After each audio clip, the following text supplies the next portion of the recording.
back, ladies and gentlemen. Welcome back to my YouTube channel. Welcome back to my live stream. Welcome back to my review. This is Jacob Cast 2024. I'm going to do my Royal Rumble review. We're going to talk about the show that went off the air a couple minutes ago. Now, I'm showing this video because look who the Royal Rumble winner is. Yes, it is Jey Uso. Main event Jey Uso won the 2025 Royal Rumble. He won the Royal Rumble. That would end the show. He's in the press conference. He's gonna be talking. I'm not gonna show all of it because I can't like show all of it. I'm just gonna show the screenshot. Um, man, this was a very good. It was a very good show. Very good pay-per-view. I thought both Rumble matches delivered. The tag team match with DIY and Machine Guns were great. The ladder match with Cody and Kevin Owens were great.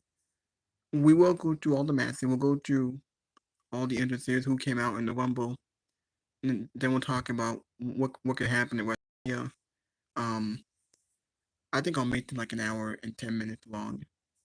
Make sure you guys hit that like button, leave a comment, please subscribe to my channel. Let me know in the comment section what y'all think about this Royal Rumble show. My video was sponsored by JD from New York, Sound Off the Sound Off, Good Mic Work Commentary, Fightful Pro Wrestling, Joe Cronin, and the other podcasters that I know of. Now, alright, here we go. Can John Cena overcome the odds? There's Jey Uso wins. Now let me just go through what happened in the Rumble. Now, as the press conference is on, let's talk about what happened at the Rumble here. Oh, that's the promo package. We got, that's a promo package. Legacy of the Royal Rumble Final Four. Believe in what you can't see at the Royal Rumble. There's the impact of Indianapolis community ahead of the Royal Rumble. Stephanie McMahon kicks off the biggest Royal Rumble in history. This had to be on the pre-show, I think. Or the main show, I don't know. I thought both women really delivered. I think the biggest return was Alexa Bliss. Yes, Alexa Bliss is back. She made her first appearance in 2023. It's been 2 years. Alexa Bliss got the biggest pop tonight. She came out to her old theme song. I also realized that she had the Lily doll. I wonder if we're gonna bring back that character. Are we gonna tell that story with Bray Wyatt and the Wyatt Six? They might.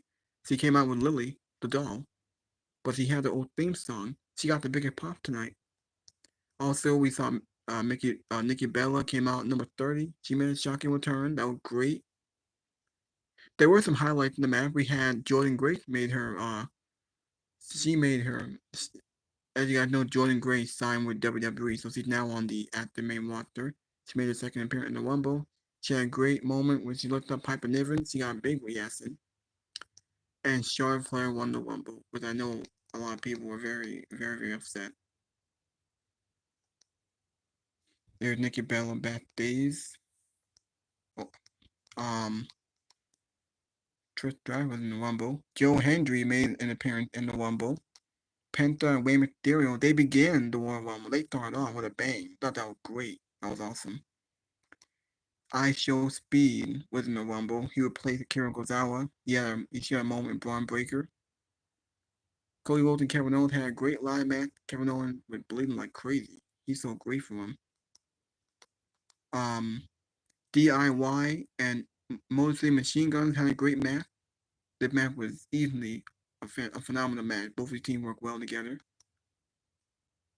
Here are the highlights of the Women's Royal Rumble.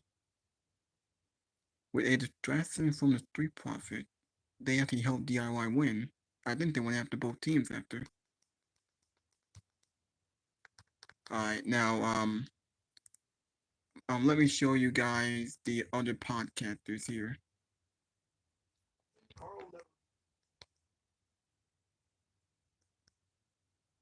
This is from No DQ. This is Fightful. Let's see what Pfeiffer had to say about this first. Great, but interesting. Yeah, there's a lot of people who, we talked about this before the stream too. That we were like, oh, I wonder why they were not in the Rumble. But let's talk about this women's side because it makes my heart happy. I don't know how you feel about the women's match, but I'm always super excited to see it, especially because it's so new. Here you go, Just Ellen.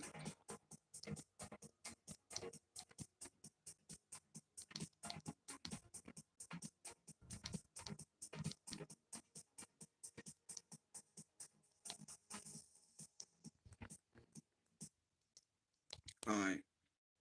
One of the things that I Now let's see what Solomon had to say about this. if I sound a little bit different, but I couldn't help but chuckle when I heard Michael Cole struggling at the end of the show tonight to just speak because I know that pain. I'm living it right now. But tonight, WWE had over 70,000 people at Lucas Oil Stadium in Indianapolis for the 38th annual Royal Rumble, my favorite event of the year. Always loved the Royal Rumble. Have a lot of fond memories. I was at the Royal Rumble a year ago. I was in Tampa. I was there for that show. Here I was back home watching just like all of you. And they claimed it was the third largest gate in the history of the company. As far as any of the single night WrestleManias, largest single night gate in the history of WWE. It's pretty impressive for a non-WrestleMania show. So it was a very big night for the company. Lots of big stars on the show, lots of big stars in the men's Royal Rumble match. By the way, how the hell did we go from having a 4-match card to having a 4-hour plus show? How does that work? How is this show like 4.5 hours long? We had 4 fucking matches on the entire show. At least, I'll say this, at least it started at 6 o'clock. Had this show started at 8 o'clock, I would not be very happy about that. So it was a very long show. But we had in the main event tonight a Royal Rumble match that was as star-studded as the Rumble has been in many, many years. Right? You had so many different potential winners this year, which is one of the things that I loved coming into this Royal Rumble. You really couldn't predict for sure who was going to go over and who was going to go to WrestleMania. You could have made the argument for John Cena. You could have made the argument for Roman Reigns. You could have made the argument for CM Punk.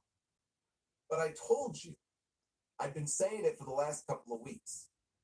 I said, don't sleep on Jey Uso. Like, he's not my pick to win. I was going with Punk. So I wasn't predicting that, I think he's definitely going to win. But I said, everybody is having these conversations and these predictions on their podcasts or amongst their friends and on social media. And I don't see anybody, including Jey Uso's name, in the conversation of potential winners of this Royal Rumble match. And it became pretty clear to me after Saturday night's main event, when he went in there against Gunther for the World Heavyweight Championship and he lost again. And then he came out on Raw and he said, the ring general was just that damn good, but I know I can beat him. Right? That's what he came out. He didn't even wrestle a match. That was his big promo on Raw last Monday. I know I can beat him. And the way they've been playing up the fact for weeks now that, Jey Uso simply could not beat this man. Gunther has beaten him time and time again. He's very smug and arrogant about it, condescending. And I said, this is going somewhere. People need to have Jey Uso's name in the conversation of potential Royal Rumble winners. Even though we have to be considered an upset, as big of a star as he is. I beat you for the World title. And I beat you as for the we saw tonight, one of the biggest upsets in Royal Rumble history. I beat you 3 Jey times. Uso will 3 take times his I beat you. place I beat in you the main for the event, one of the two champion. events, I beat you in the at WrestleMania in Las I beat you Vegas. for the World And Heavyweight almost assuredly will be challenging Gunther again for the World Heavyweight Championship. And in the brief period of time that I had to get ready to go live here, and even in the chat here before I came on, I see a lot of hate about this finish. I see a lot of hate directed towards Jey Uso winning this Royal Rumble. A lot of people don't like that. A lot of people don't think that Jey Uso is a main event caliber performer to go to the main event of WrestleMania. Or they think that Gunther could do better as far as his challenges. But really, when you take a step back, let's look at a couple of things here, okay? Jey Uso may not be mistaken as the most dynamic in-ring performer in this company. Okay, he's not. He's the super kick king. No one is going to mistake his in-ring prowess for the best of the best in WWE. But the one thing you cannot mistake is how fucking over this guy is right now. Every single week when he comes out, he has that entrance. You see the fans. You see the people on the concourse. You hear about all the merch that he's moving. And every single week, he makes the case for why he belongs in the World Championship picture. Now, the fact that he has already gone in there and lost multiple times to Gunther, clearly this was all designed as part of a story that they are going to pay off at WrestleMania this year, where he is almost guaranteed to walk in there as the challenger and walk out the new World Heavyweight Champion. There's going to be a lot of people in Allegiant Stadium in April who are going to be yeeting and who are going to be very happy when he wins that world title because he's that over. So you may not like it, but you cannot deny how popular this guy is. And I can appreciate the fact that they actually went with an unpredictable finish to the Royal Rumble. Because going into the Rumble, that's one of the things I loved about it this year, was how unpredictable it was. And they didn't even go with one of the three most frequently selected names as far as people who were going to make it to the main event at WrestleMania, right? Very few people would have chosen. That's Jey why I love Uso about the for that Rumble. spot. It was unpredictable. You We could heard go that into crowd it. A tonight lot of when he people won. thought it could be Cena, it could You be sound like Punk, too or many Roman, people in that and they got building were eliminated. upset. I love it. That's how you And should in book the one night, Rumble. they had And John Cena the go winner in from there, and John Cena got back in the ring because it came down to Jey Uso and John Cena. Another thing I liked about it, right? Could have gone either way. They had John Cena get back into the ring when it was over and hug him and shake his hand and give him the big endorsements. And they're strapping the rocket to this guy. And they're rewarding him for all the work that he's put in and for all the results that he's yielded for this company. This is going to be his big moment now. This is going to be his big payoff. You would have told me 4 years ago when I was sitting here doing these streams and we were all trapped at home. And I'm sitting here with my fucking 16 weeks without a haircut. We're doing these streams every single week talking about the blood fight and talking about all this stuff. If you would have told me then that Jey Uso would be headlining a WrestleMania one day and winning a World Heavyweight Championship, I would have wanted to know what drugs he would take. His ascent from tag team wrestler to where he is now is pretty remarkable. So he doesn't have to be my favorite, but I can appreciate them doing something a little bit different for the finish of this Rumble match and trying to tell this story where, you know what, I know I can beat that guy. I know I can go in there and I can beat him. I just need one more shot. I said it during my Saturday night's main event review. I keep going on about how I want to see Sheamus win the Intercontinental title. How many fucking chances has Sheamus had to win that championship? How can I sit here and not be a hypocrite and say that, you know what, I want to see Sheamus go to WrestleMania and get another fucking match and win the Intercontinental title there, even though he's lost 11 times already. I want to see him go one more time, which I do. Well, how can I sit here and say that and in the same breath turn around and say, well, you know, Jey Uso's already lost 3 times to Gunther, and so, you know, you can't send him to WrestleMania for a 4th time, or a 4th match with this guy, because he's already been beaten. If the story works, you can tell that story. So yeah, I had a smirk on my face when this Rumble was over, because I kept telling you people, don't sleep on Jey Uso. But I thought, you know, it was a nice contrast in the men's Rumble match. And there was a lot going on in the men's Rumble match.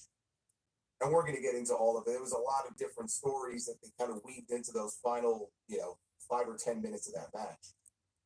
So we're going to get into all of it. But it was a nice contrast to the very predictable finish that we got in the women's Royal Rumble match, because Charlotte Flair has punched her ticket to WrestleMania. And Charlotte Flair is going to be, she's shining up that Charlotte in the Bank briefcase, and she's going to be getting her championship match likely against Tiffany Stratton in Las Vegas. I didn't pick her to win. I more so out of hope that they weren't going to just go with Charlotte Flair. She's the obvious choice. but they went with the obvious choice. In the men's rumble, they didn't. So it was a nice contrast between those two matches. Cody Rhodes and Kevin Owens, they went out there tonight in a ladder match, fucking killed each other. Kevin Owens took some very vicious bumps in this ladder match.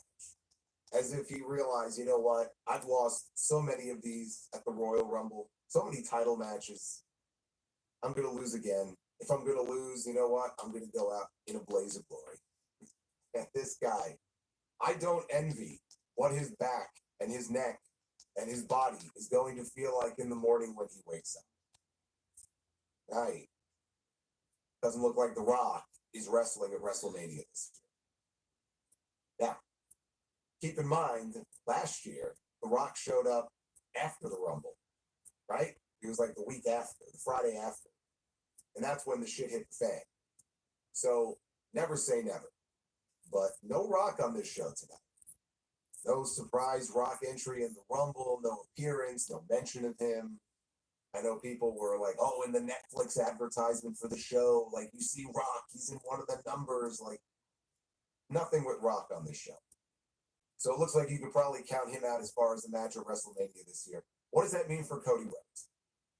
Because we still have questions. We have some clarity as far as WrestleMania in some regard, but in other respects, we still don't know where some of the pieces are going to fall. Cody Rhodes in particular. Are they going to go in the direction of Cody Rhodes and Randy Orton? Where the hell was Randy Orton tonight? Exactly. Where was I'm he? starting to think that maybe the pile driver he took was a cover for a real injury. We haven't seen Randy Orton in months. He didn't show up in the ladder match. He didn't show up in the Rumble. Assuming he's going to be back for WrestleMania, maybe he'll be working Kevin Owens, but maybe they go Cody and Randy. Maybe John Cena, who was unsuccessful tonight, can still win the Chamber. And remember all those reports about them wanting to do Cody Rhodes and John Cena for the WWE title at WrestleMania. Maybe that's still the play. Right? We don't know. Maybe Cody Rhodes and CM Punk is the play after the segment that we got at the end of Raw on Monday night, where they got you really excited to see Cody and Punk. Maybe they teased that match for a reason. So we still don't have those answers yet. And I suspect that we will find out very quickly what those answers are. So we're going to get into everything that happened here on this show. I got thoughts on all of it. We'll talk about the potential WrestleMania direction. And, oh, by the way, something I've talked about recently on the podcast, WWE aired a commercial during the show tonight for their new show, WWE Evolve. They are reviving the Evolve name, which they acquired 5 years ago, in the form of a new show that's going to be airing on the streaming service Tubi TV, Wednesday nights at 8 p.m. Eastern. That kicks off on March 5th. Wednesdays at 8 p.m., you say? I'm sure that's just a coincidence. I'm sure that's just quite the coincidence. But they have a new show on Wednesdays at 8. Dollar Monster talking about all-timers in. And I thought they did a pretty good job of play. There were some weird moments in there, especially with McIntyre, which we'll talk about. But I thought on the whole, story-wise, they did a very effective job as far as at least the men's rumble this year. It's the amazing fan was there. We've been seeing a lot of her over the past week. She's back. She's official.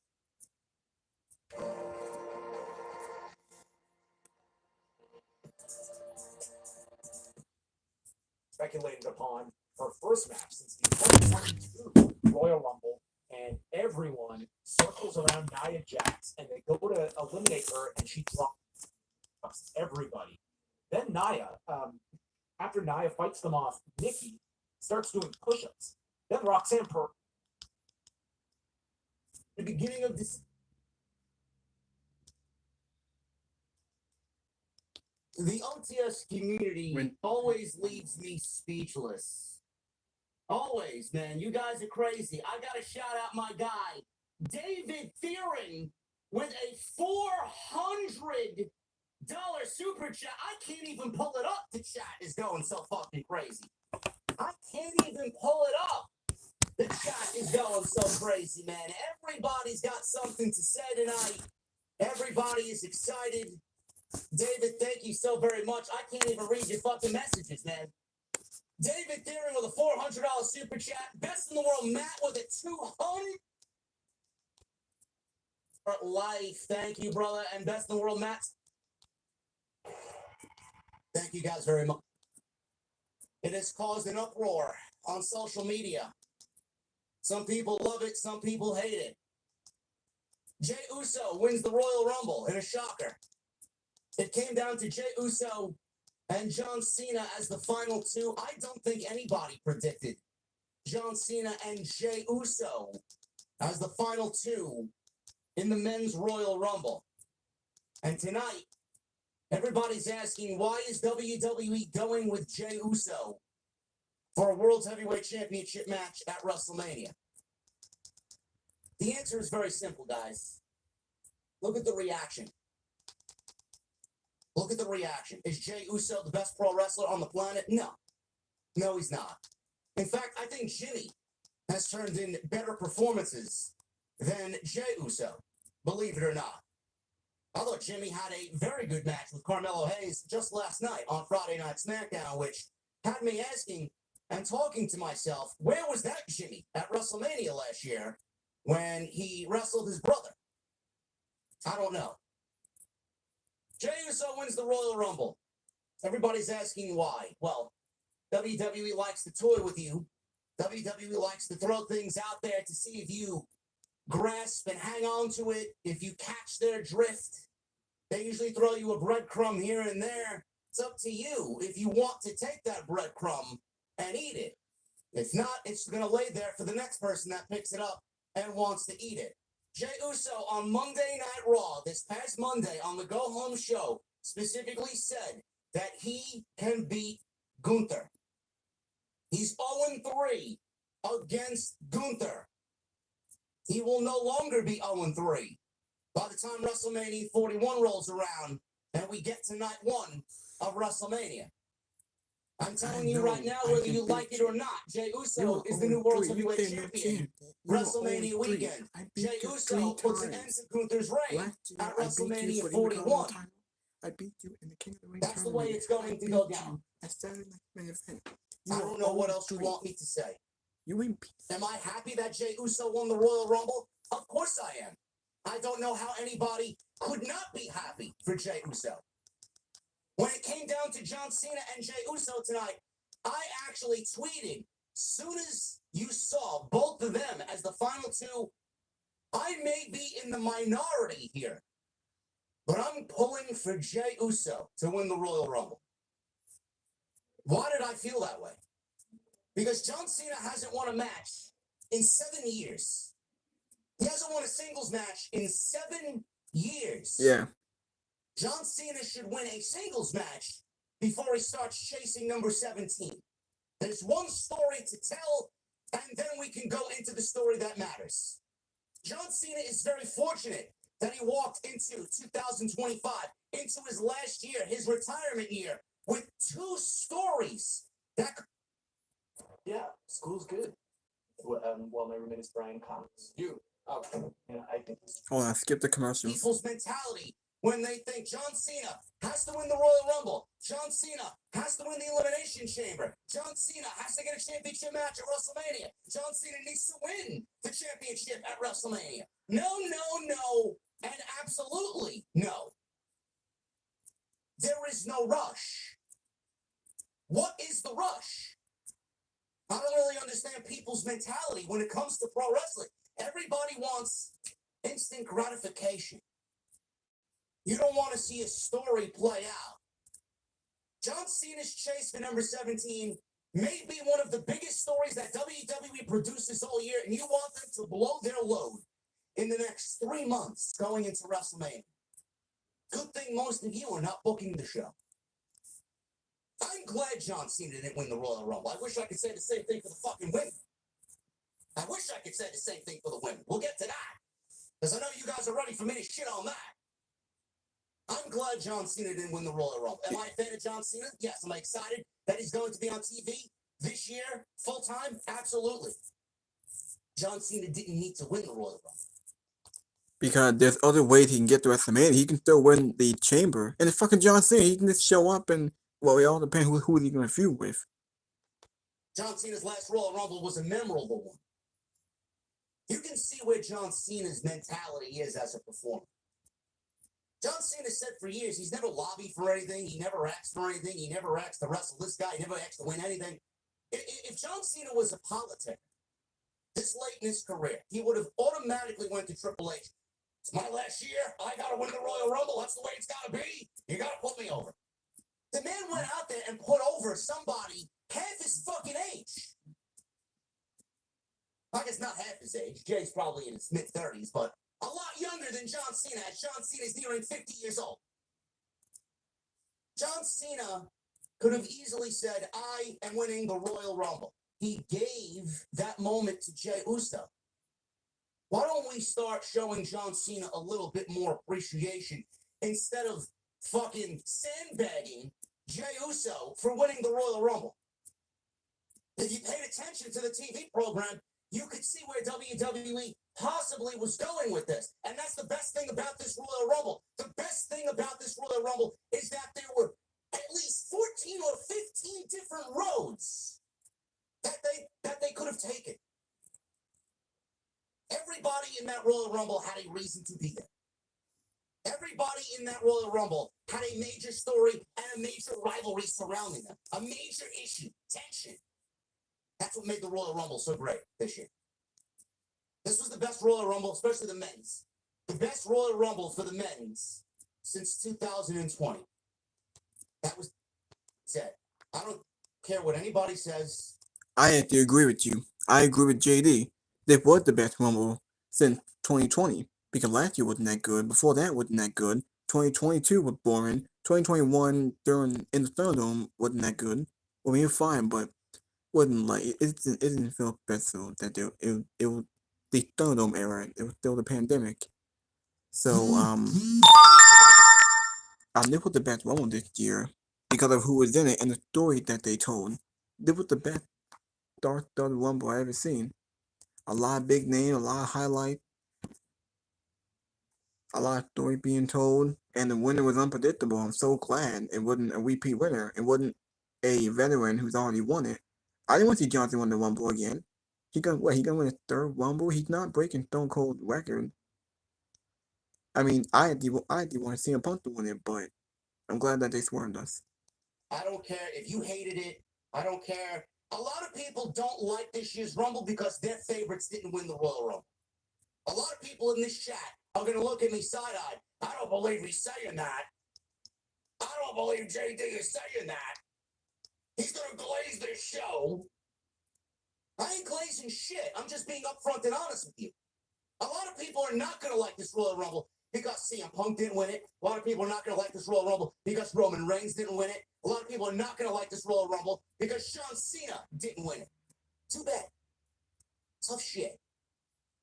John Cena, Roman Reigns, CM Punk, predictable. Predictable's not bad, but predictable is going to leave a bad taste in our mouth, and it's going to lessen the excitement going into WrestleMania. I would rather than give me a dose of unpredictability. That goes a long way. Just like a dose of pepper or garlic powder or onion powder in the tomato sauce, man, goes a long way to up the flavor of your Sunday afternoon pasta sauce. I think it's great. Would it be my first choice? No. But I'm not going to sit here and tell you that they made the wrong decision. But that's why I love the Rumble, that the winner was and it wasn't a great moment. Because Cena, it was a great moment. He deserves it. And he's going to be the new World Heavyweight Champion.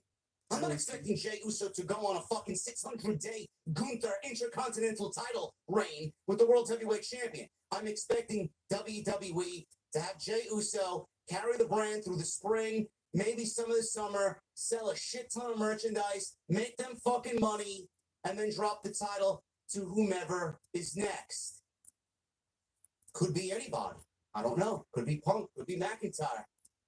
Could be Seth Rollins. Who the fuck knows? A little less complaining The high and a little bit different. more excitement for what, even still after tonight, is an unpredictable WrestleMania season. Jey Uso versus Gunther, we got that solidified.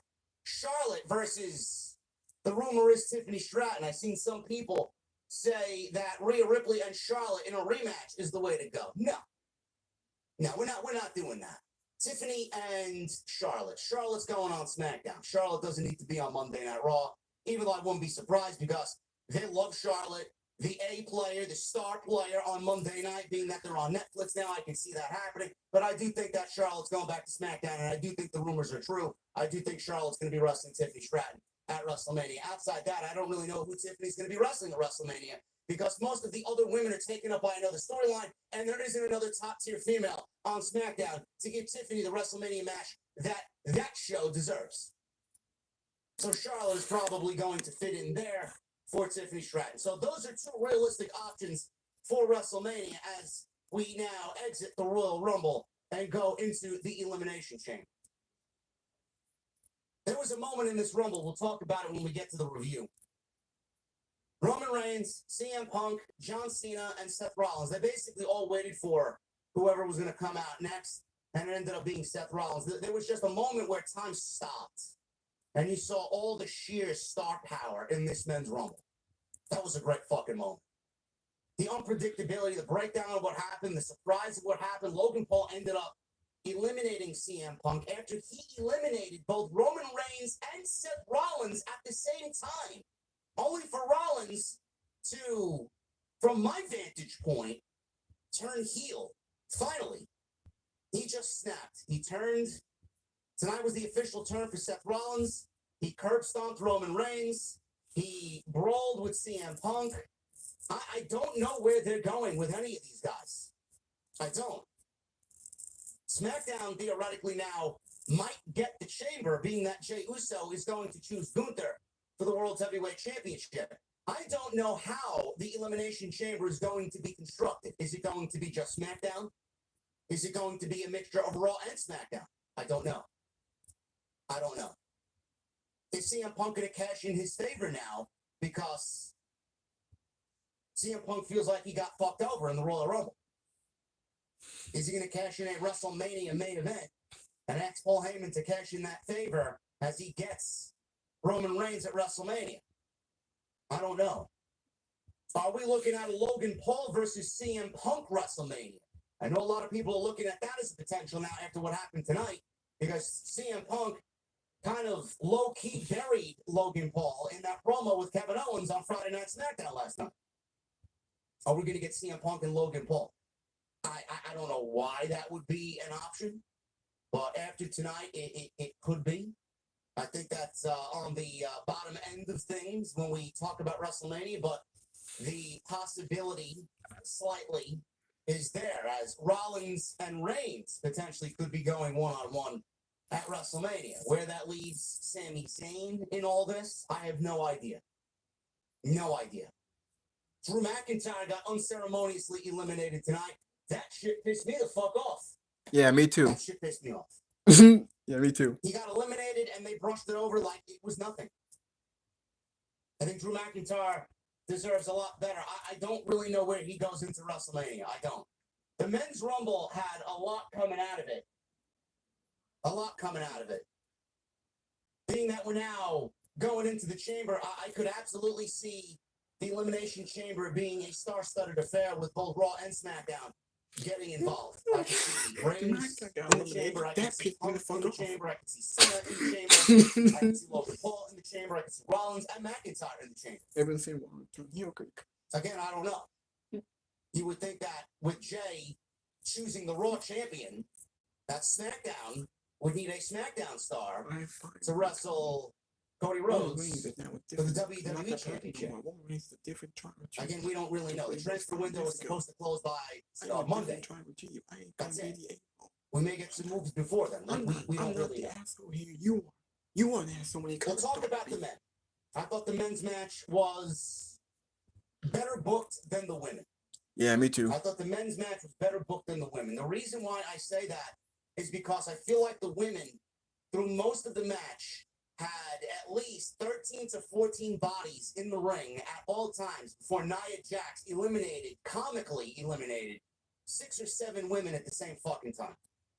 Because they were all kind of hanging over the top rope at one point, and she just dumped everybody out. I hated that. Yeah, me too. I absolutely hated that spot. Yeah, me There too. were a couple of stars in that pile that just made me hold my head and be like, oh no. And you do a spot like that, seeing who was left in the ring, it just made the match so fucking predictable. So predictable. Charlotte winning the Royal Rumble is fucking embarrassing. I know. I'm gonna flat out say. I agree. Her winning the Rumble is fucking pathetic and embarrassing. The fact that you can't put someone new, someone young, someone who deserves it, why give it to someone who's already won it?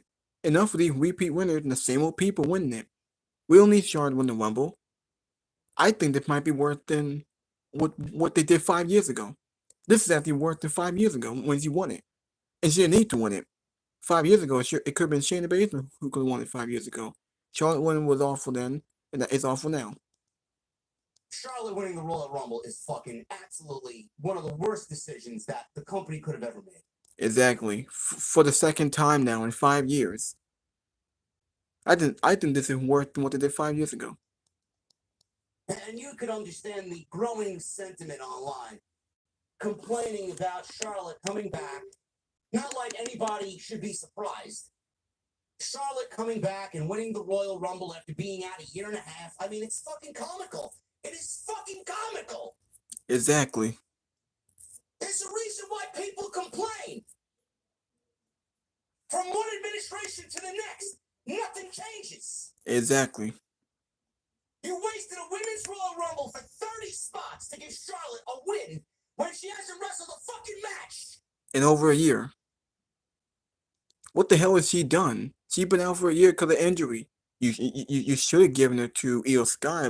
Io Sky was my pick. She could have won it and faced Rhea Ripley.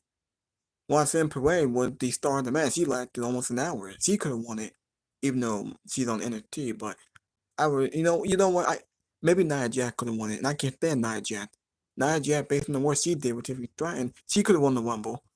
I would have been okay with that. We don't need Charlotte to win the Rumble. But you know what? Charlotte is their golden girl. She's their John Cena, Roman Reigns, Hulk Hogan. She's their girl. Of all the women in that match, that was the best option? I know, right? Ridiculous. That sucked. We're going to complain about it. I'm going to save my venom for when we talk about it. The women's match, I felt like, might have been second or the best women's Royal Rumble that they've done in 8 years. I don't really know if it was the best, but I do think compared to the last several years, this was definitely the best women's Rumble that we've seen, at least in the last 5 years. Yeah. The star power in this Rumble was fucking tremendous.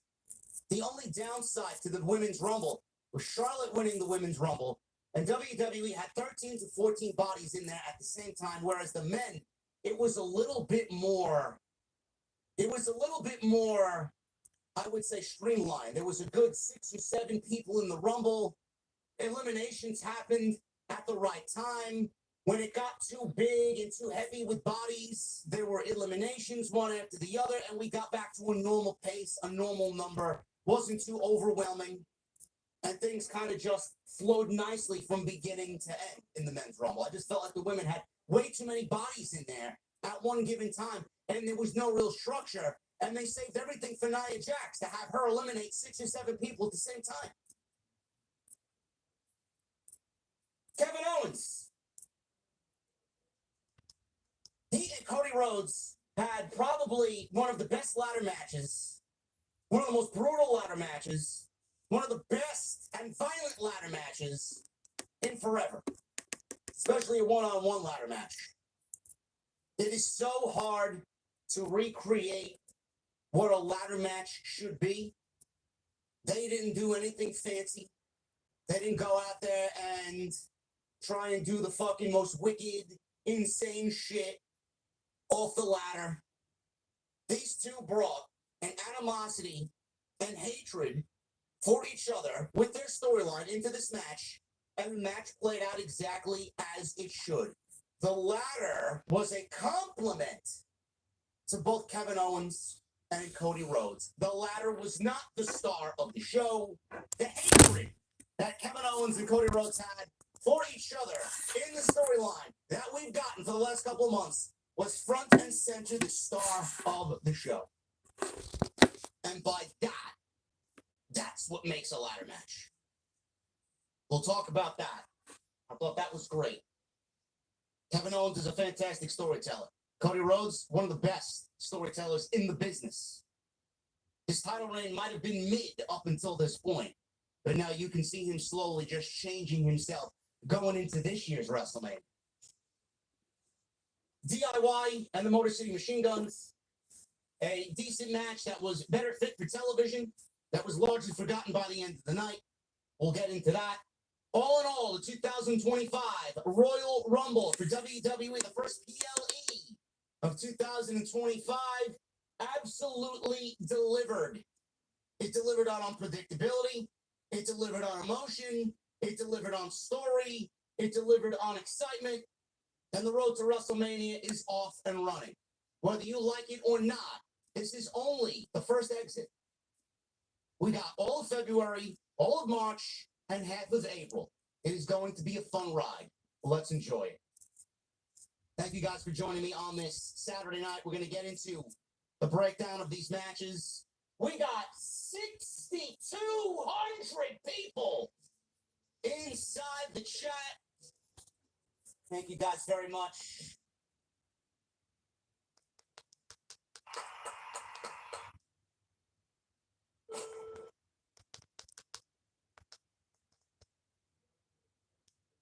Alright, so Jey Uso celebrate with his son after winning the Rumble. I think that was off the air, because I didn't see that live. Rating. Tomorrow.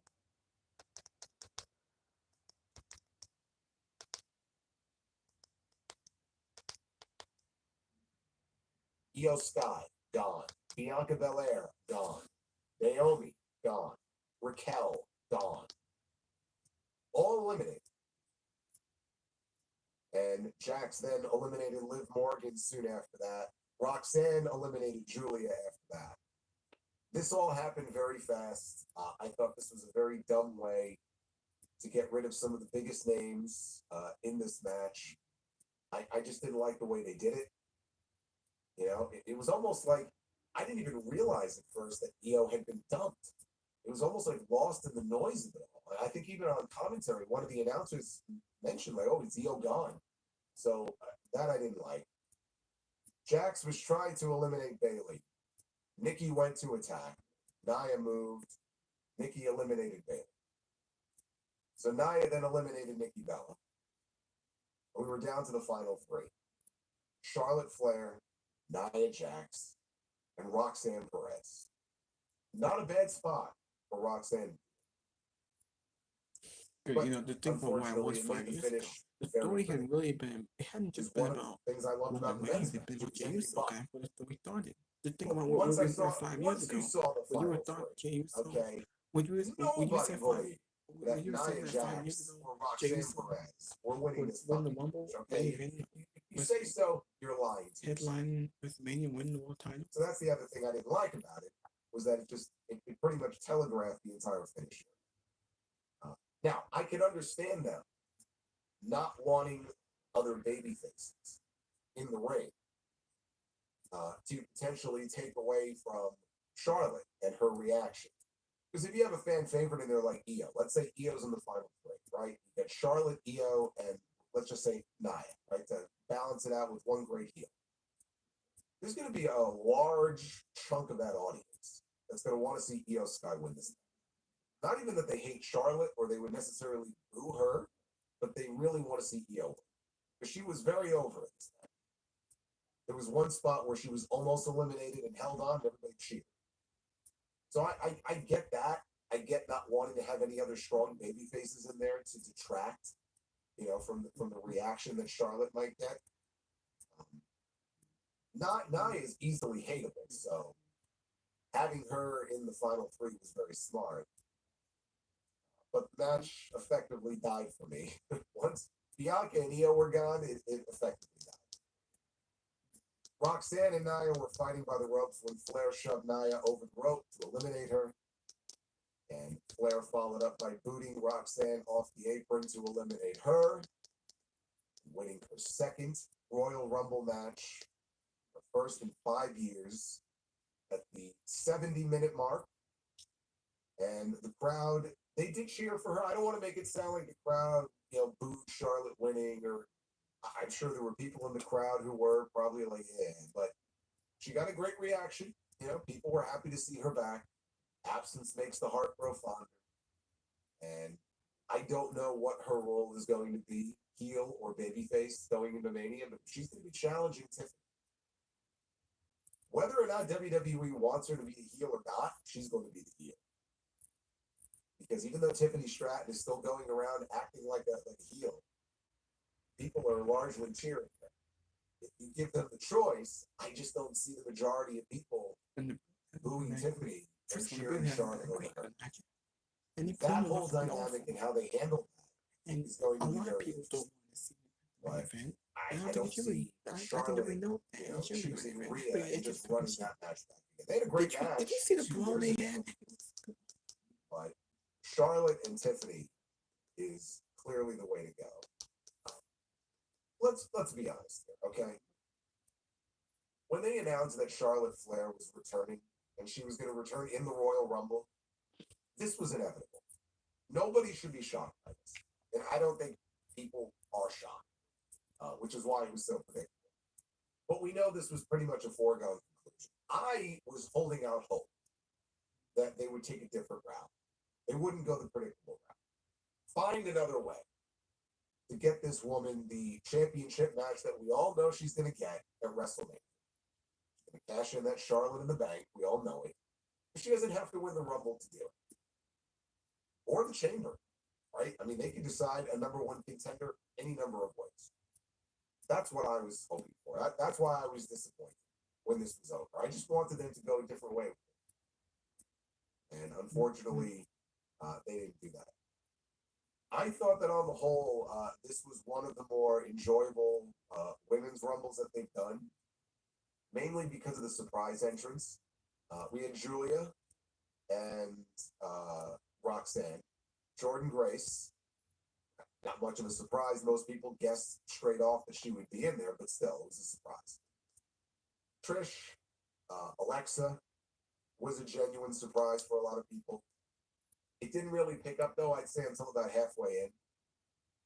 Alexa, what is her future now? Are they going to go and do something with Alexa Bliss and Liv Morgan?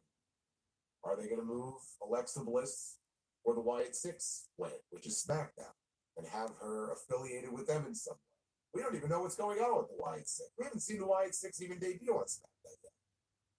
Apparently, one of them is injured. I don't know if it's Bo Dallas or who it is. But apparently there's an injury, and that's what's preventing them from, kind of re-debuting them on TV. So I don't know if she'll be associated with them or not. I would say no, at least initially. You could always, work her into that whole story if you want to. But as little as, we see them on TV, I would think they're going to want Alexa to have a greater presence on television. So I almost feel like inserting her into that story would be detrimental to her. And she's better off kind of doing her own thing, which is what I suspect she'll end up doing. Roxanne Perez, she sets the new record for longest women's Rumble stay, entering from the number 3 spot. I thought it was a pleasant surprise to see her in there as the runner-up at the end. I wasn't expecting that. So there's some big things coming for her. If anything, I was surprised they didn't have her eliminate Bayley. Put more heat on their feud. But they did have her eliminate Julia. And there is a triple threat match coming up in Vengeance Day in a few weeks, where Julia is defending against Bayley and Roxanne. So at least that made sense. But also interesting, who was not in the Rumble? No Becky Lynch. no Jade Cargill, no AJ Lee, which I wasn't expecting, but every year now people are begging for AJ Lee, and they're asking CM Punk, is AJ going to come back? Is AJ? Yeah, you know what? AJ did come back today. AJ Styles came back. Stop asking about AJ Lee. If AJ Lee wanted to come back, she would have been back by now. I still thought it was a good number of surprises. Far better than what we got in the men's room. They showed the Godfather in the crowd, Mickey James, who's part of this new LA.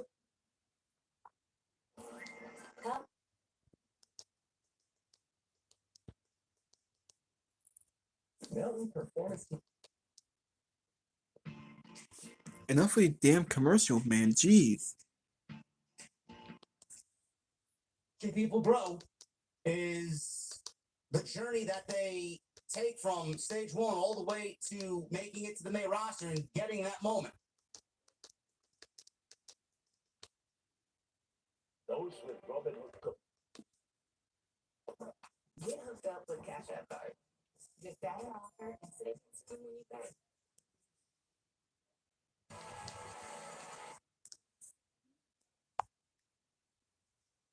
Alright, gonna have to skip ahead.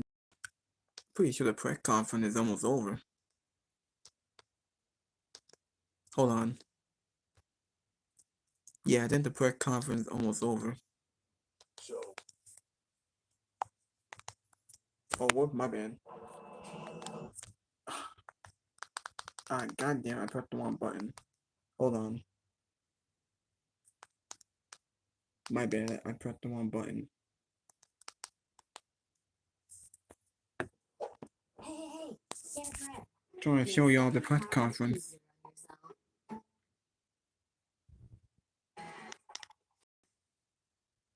Alright, so here's the press conference. Here's Triple H.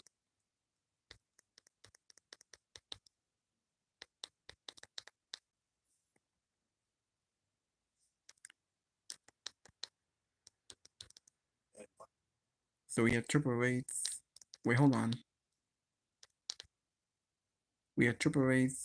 That would end it. We do have the Chamber coming up on March 1st on Saturday. That's next month. So we got a whole month.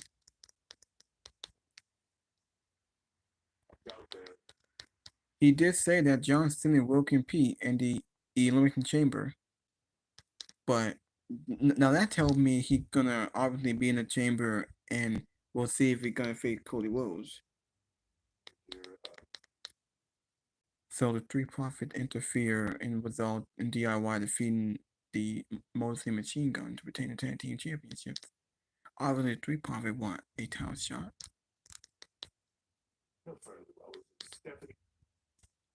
Alright, so what else?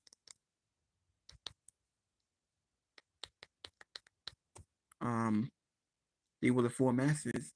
DIY retained, Cody Rhodes retained, Charlotte won it. It was awful, it was pathetic.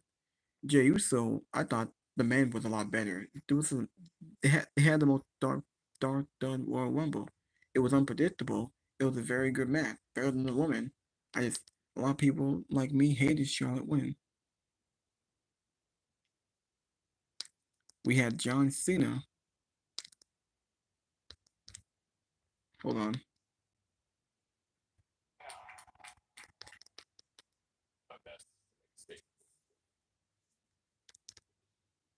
Alright, so John Cena and then Jey Uso came out. Hold on. After you want to hold on. Let me just wait. We'll listen to Jey Uso. I think the company going forward with me, they trust me now. And I'm not gonna let them down. There was some heavy hitters in there. I was a heavy hitter too. And like John says, my time's now, man. My time is now. And I was screaming that out there the whole night, man. It's my turn. It's my turn. And y'all gonna see. I'm just gonna go over here, man. This heat train is just not gonna start loose. I'm telling you, y'all let me just let me rock, man. Let me keep cooking. Jay, right over there. Congratulations. Thanks, Zeus. You mentioned the big hitters. What did it mean to you to be able to go out with it?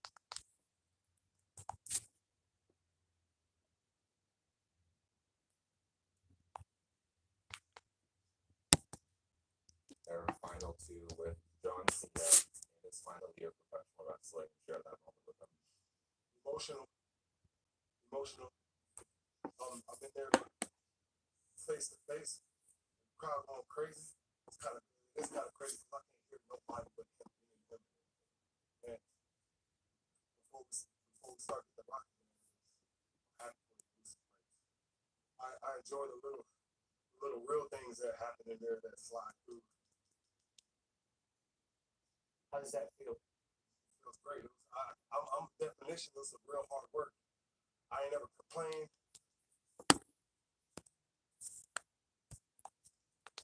Hey, look at that. They spelled his name wrong. It said he put U instead of Y. He spelled Jay's name wrong. He put a U and put it be a Y.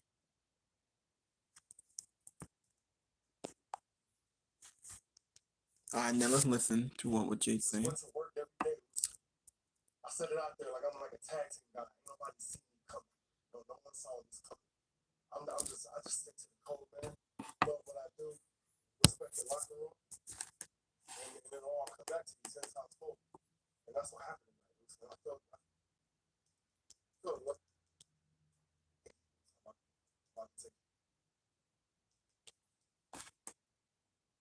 See coming. Just put the time in with a lot of guys, and all of a sudden, the people get behind him, and you get nice like. Okay, so that it? We only had Jey Uso and John Cena and Triple H. Oh wait, I forgot Charlotte. Charlotte was the first one. Okay, so her obviously because she won the Rumble. And I got into this business with my little brother. And when my knee injury happened in December and it took me out, I just kept thinking, I can't go out this way. And then it made me realize how far I've come. And I am. And Rumble 2 times to be the first, it would have been myself. Okay. I'll have a nice answer too.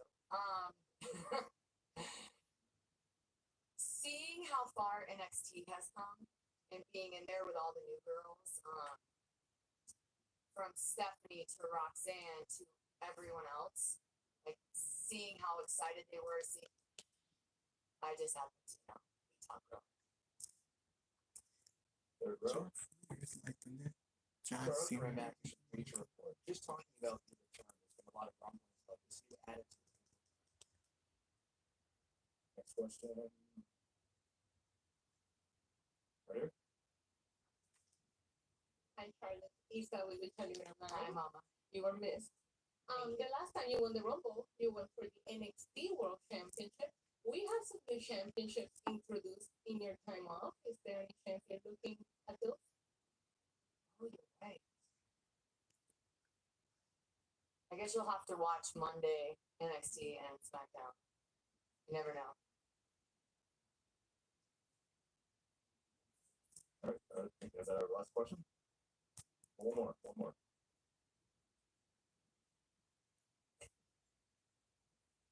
You guys scared? Oh, sorry. Really? I'm all smiles right now. Hi, Steve Ball, Tank Out Media.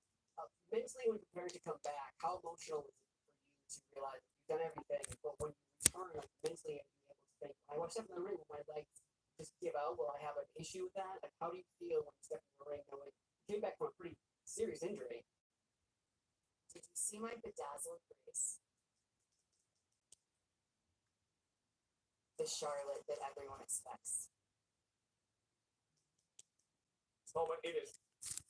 Alright, now let me press conference is over. That was a very long press conference. Alright, now I actually want to see, Jey Uso celebrate with his son. I just want to see that for a minute. I think that was off the air because I didn't see it live.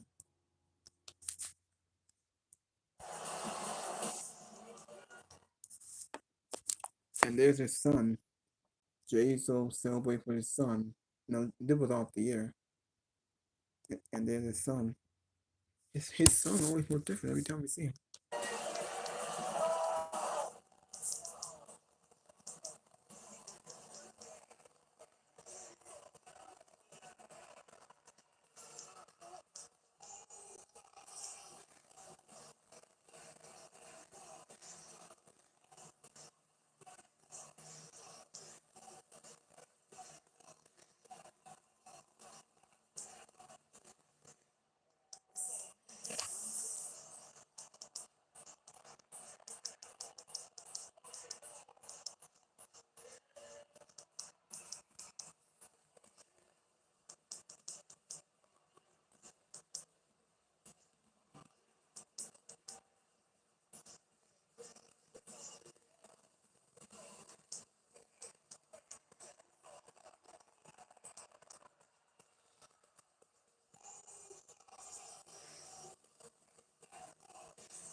Damn, that was crazy.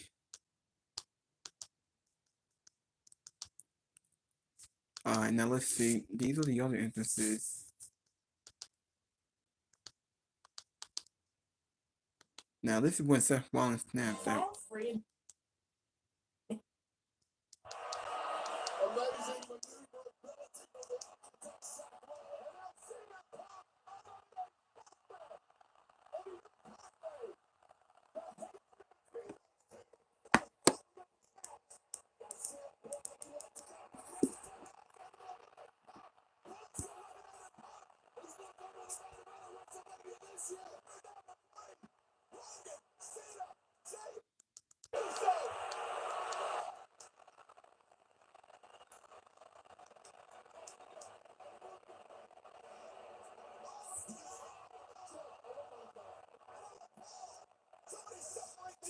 Damn, this is a crazy brawl. Let me know y'all can hear the audio. If y'all can hear the brawl here with Rollins, Reigns, and Punk brawling right now.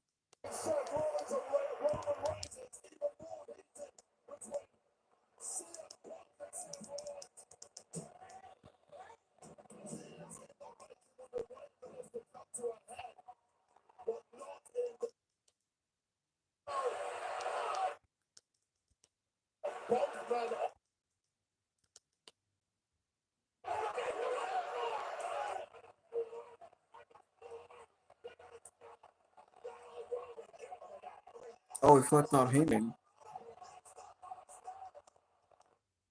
I just realized something. Seth Rollins, he actually flipped off Paul Heyman, and then he cursed out Roman Reigns on the step.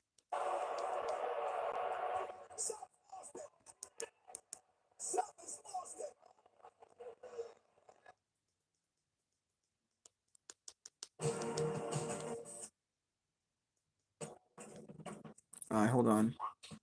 Hold on.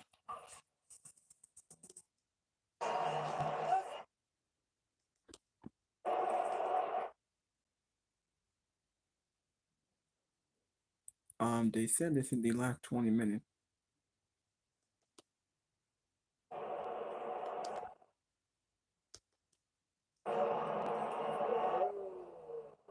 I want to watch the fans reaction to this.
Might as well see the ending here.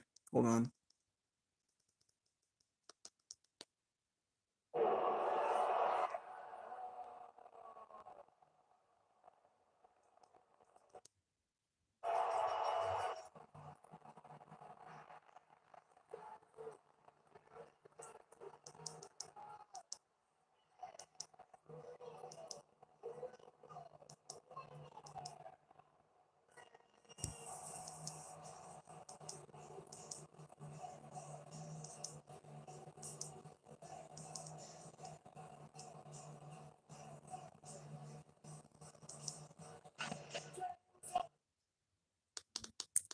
That was a great Royal Rumble.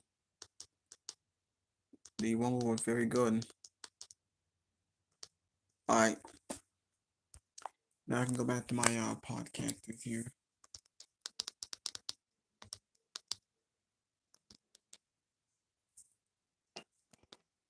Hold on. I'm using check. God damn it with these commercials, man. Get that offer and save it to them when you pay. Much of anything. She didn't really get a reaction at all. Into this match. So Sammy is there, and obviously he looks very concerned. He's going over to check. Wait, Ice Nose Lee vowed to eliminate Roman Reigns next year. Yeah, right. I don't know why he wouldn't have won, but I felt like that was a waste. I'm pretty sure Triple H did that because it would just be funny, made for entertainment. Because as soon as we got Akira Tozawa came out and Carmelo Hayes attacked him, beat him up to where he couldn't compete, and Ice No Speed took his spot. He actually got one elimination. I think he eliminated who he eliminated. I think he helped eliminate Otis. And then he shared a moment in Braun Breaker, and that was it. On his friend. And then he goes over to check on Cody and make sure he's breathing and make sure he's alive. And he goes back. So you're back. Michael Cole and the commentary team tonight, they indirectly, or I guess if you want to say directly, shit on Fightful and The Observer. And they mentioned that, oh, I thought the internet said she wasn't coming back. Oh, I thought the internet said she wasn't going to be here. And then Pat McAfee says, don't read the dirt sheets, Michael Cole. I don't know who said it. I think Fightful had reported late in the day that Alexa Bliss was slated for the Royal Rumble. PW Insider, I think, said something as well. I said it on a video yesterday. I said, no matter what the contract dispute is, Alexa's going to be in the Royal Rumble. I knew she would be there. It would be foolish for WWE not to return Alexa in the Royal Rumble. And that's exactly what they did. Nothing is going to keep both of these parties apart. And the report happened earlier in the week, and we've seen deals and negotiations come about in the near 12th hour with a lot of other people. So why couldn't it be done with Alexa Bliss? It would be foolish for WWE not to get a deal done, get her in the Royal Rumble, which obviously got a monster pop, and then get her back on WWE television. Any woman like Alexa Bliss, with the star power of Alexa Bliss, added to that division is only going to help the division and help the show. So I'm glad that she's back in that sense. Am I the biggest Alexa fan? No, I'm not. But I know the value that she does add to the division. She wore black and red, had the pink highlights in her hair.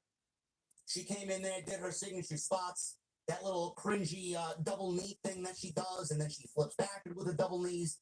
Signature Alexa Bliss, said Michael Cole. She laid out Bayley with everybody giving her a standing ovation, and she posed for them. Zelina Vega came out at number 22.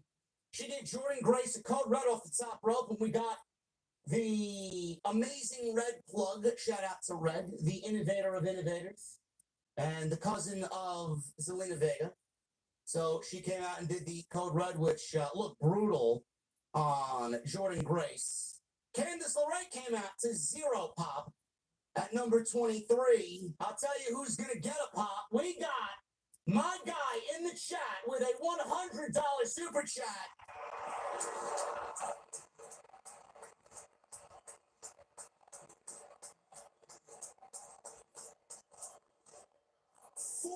Real Terrell with a $100 super chat.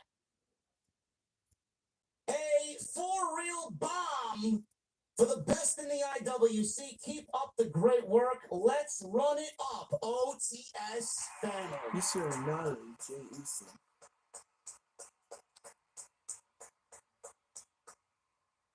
Love it. Simply the world champion. That's the reason why I had to pound you for fight. You guys are the reason why I'm here, bro.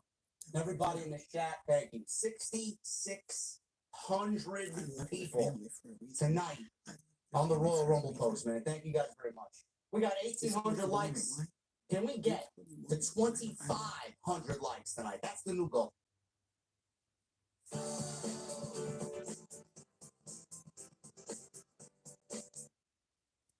Candice LeRae got 0 reaction when she came out. I know, right?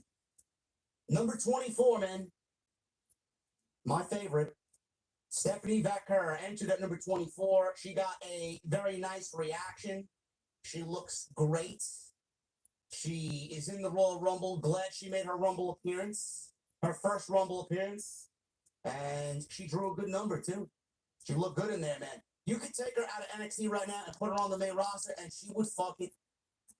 If the McIntyre one was hard, right? But, you know, there are situations like that where it can be very effective if you use that sort of thing sparingly.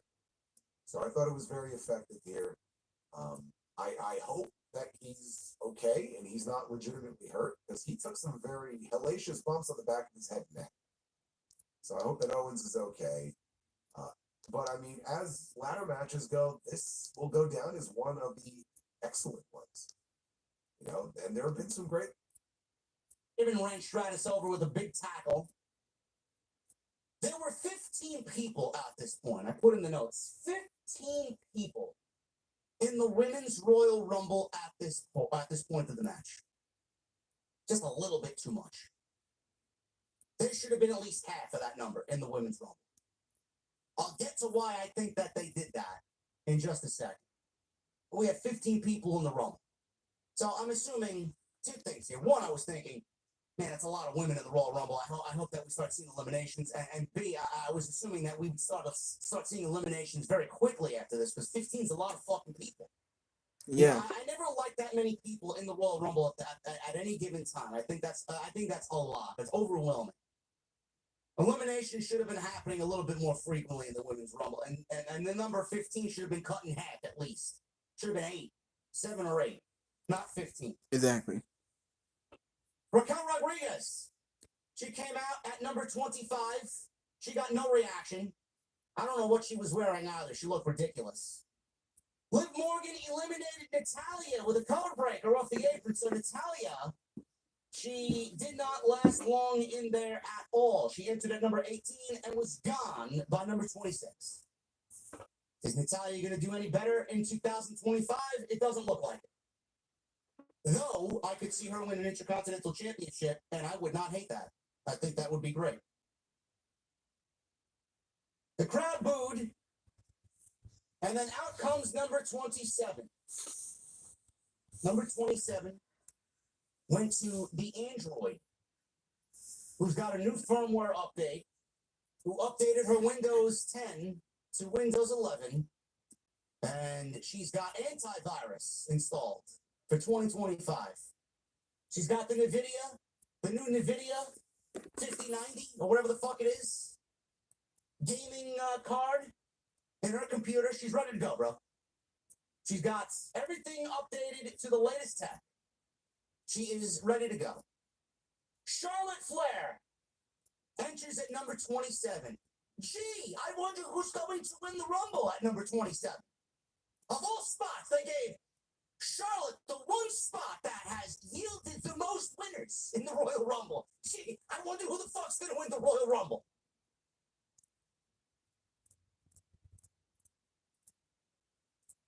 Fireworks. She came out with her robe, and I mean, this woman, I swear to God, chat, this woman walked down the aisle in the most nonchalant, no sense of urgency type of way. She walked down the aisle and just took in the moment as if she knew, I don't have to rush to get to the ring. I'm going to end up winning it. What the fuck do I got to rush down there for? She walked down the aisle as if she already won the Royal Rumble. Who the fuck was going to win the Royal Rumble?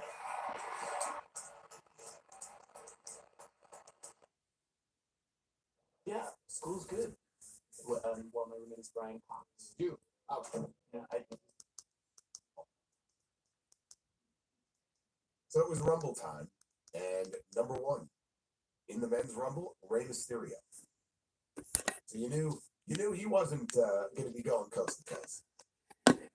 Number two, and this was Penta's Royal Rumble debut, a big moment for him.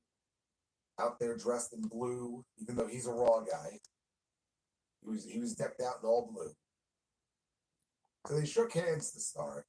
Yeah, Penta had a great show, and he lasted like halfway. I think over almost 30 minutes. I think he lasted halfway. He had a good showing. He had a very good showing. It was a great Rumble debut for him. They have something big in Penta.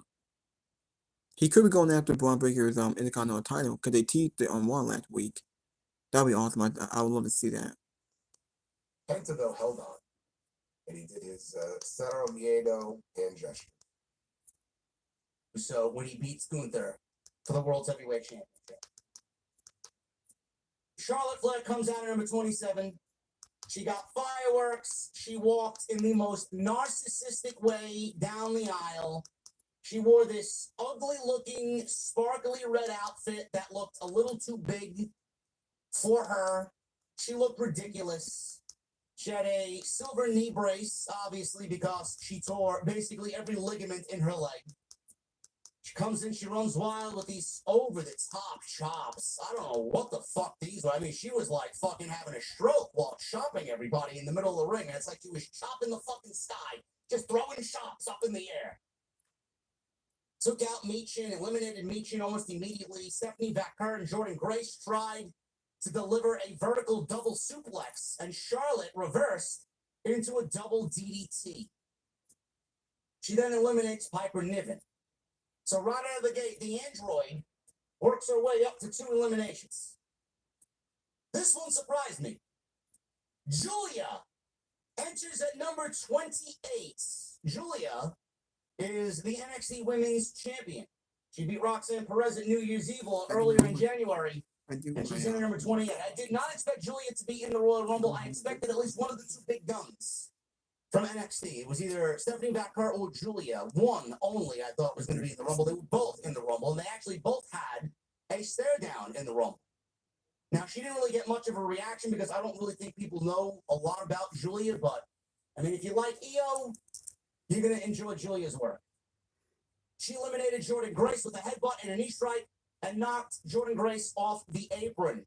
The crowd booed because Jordan Grace, you know, I thought Jordan Grace would be there towards the very end. She got eliminated here, and the crowd booed Julia eliminating Jordan, who now updated her WWE Twitter account or her profile on X to say WWE Superstar. So it is official. It is official. We knew it was official. And she trolled everybody saying, I'm not going to be at the Royal Rumble. I got to celebrate my mom's birthday. She was absolutely always slated for the Royal Rumble. Nice troll job. So, crowd booed Jordan Grace getting eliminated. Stephanie and Julia faced off, and they wound up teaming together. Now, that would have been great to see them towards the end as well, using both of their talents together to own the ring. That didn't really last long. A brawl broke out, and out at number 29 comes Nia Jax. Zelina Vega was on the apron, so Nia Jax yanked her out of the ring and eliminated, I mean, she wasn't even in the ring yet, and she eliminated Zelina Vega. I'm not sure if that's legal. I mean, does that constitute as a legal elimination? She didn't even get in the ring yet. She just yanked her off the apron. I guess it does. I don't know. Stratus eliminated Candice LeRae. Goodbye. Nia Jax tried to powerbomb Trish Stratus. Stratus hit a very nice looking her. You're about to make an important purchase. at Hertz Car Sales. Select Enough of these over damn commercials. 10,000 I'm trying. I'm putting the effort in. He's just like a WWE, NDA. Otis was number 6, and he worked some spots with Chad Gable, who took Otis over with a deadlift German suplex. Gable is unreal. Unreal, this guy is. Speaking of unreal, that was number 7. Because out at number 7 was the Intercontinental Champion, Braun Breaker. And he immediately speared Carmelo Hayes out of his fucking boots. And that was all she wrote for Carmelo Hayes, because he was launched out of the ring. Melo continues to miss. It's like if number 30 rolls around and we haven't seen Becky Lynch yet, and Charlotte's out there at number 27, and she's already kind of owning the ring, and they built this Royal Rumble up for Charlotte to win it. If Becky came out at number 30, what good would that do Becky Lynch? If I'm Becky Lynch, I'm saying I'm not going out at number 30. What the fuck? Gonna go out there at number 30 get eliminated by this fucking broad? Come on, man. I'm not having that happen to myself. So WWE, what they did here is they gave Alexa the spot, the surprise spot, the return. They gave Charlotte, which we already knew she was in the Rumble, number 27 in the win. And they're probably going to save Becky Lynch for something else so she can stand on her own and get that own pop for herself away from Charlotte. And more than likely, Charlotte's going to retreat back to SmackDown, and Becky's going to be on Monday Night Raw. I've seen a lot of people on Twitter saying there may be a contract dispute. WWE's already got Becky Lynch locked down. There's no contract dispute. There's no discrepancy on money. WWE strictly said Charlotte's winning. Becky doesn't really fit here. We'll give Becky her own moment on and a Raw return. Charlotte can go to SmackDown, and we'll keep them both separate. That's it. You're in. Get to the ring. He's like, what? I'm not ready for that. So I Show Speed enters the Royal Rumble at number 8. And I'm thinking, this is a waste of a spot. What are we doing, right? This is fucking lame. I Show Speed. He gets to the ring, and he immediately gets into the ring, and he helps Braun Breaker eliminate Otis. And he starts celebrating like he did it all by himself, right? And Braun also, he's got like a smile on his face. And you knew what was about to happen. Like, you knew death was coming this man's way. And so as I Show Speed is celebrating, Braun Breaker, and he did a standing moonsault. Today is Indigenous Peoples Day. Enough of these damn commercials, man. Tomorrow is Indigenous Peoples Flying, and she screams in this animalistic type of way. So she knocks everybody down, and then several moments later, there's this spot towards the aisleway, and comically, you just see bodies going over the top rope. You see bodies going over the top rope. Everybody's hanging on. Everybody's trying to eliminate each other at this point. We got a bunch of people on the apron. Stephanie Becker, Io is still in there. Io Sky is still in there. I'm like, my girl is still in there. My choice, my pick to win is still in there. Stephanie Becker, Io Sky, Naomi, Bianca Belair, Raquel Rodriguez. They were all eliminated by Nia Jax as they're all comically hanging over the top rope, and Nia just comes over and dumps everybody over the top rope. So all those bodies that I told you about earlier, 15 bodies earlier in the Royal Rumble, I would have cut that down by half. They all went over at the same time. They all got eliminated at the same time thanks to Nia Jax. This was a terrible spot. Exactly. This was awful. It was lame. The reason why this was awful is because look at the fucking bodies. Look at the talent that were in this pile of bodies. Stephanie Becker, she wasn't going to win the Rumble, but she's credible enough to give you the illusion that she could win the Rumble. Io Sky, the odds-on fan favorite, the sentimental, heartfelt favorite to win the Royal Rumble in this pile of bodies. Naomi, who lasted an hour last year. Credible. Bianca Belair, who a lot of people had pegged to win this thing after a report came out that WWE may be looking at Bianca Belair and Rhea Ripley for WrestleMania. Raquel Rodriguez, She's one of the largest women in the match, so just by size alone, she was a credible threat. Not really, but I'm trying to speak positively about her inclusion in this pile of bodies. They all got eliminated at the same time. You eliminated at least 4 of the 5 top contenders for the Royal Rumble here, the Women's Royal Rumble. And when they did that, you look at who's left in the ring: Nia Jax, Nikki Bella, Charlotte Flair, Bayley, Roxanne Perez. Who the fuck is going to win the Royal Rumble? WWE gave the big elimination spot to Nia Jax and had it take place in one instance. And then they left the last remaining 5 women in the Rumble and Charlotte as the predictable winner in the end. Why would you do that?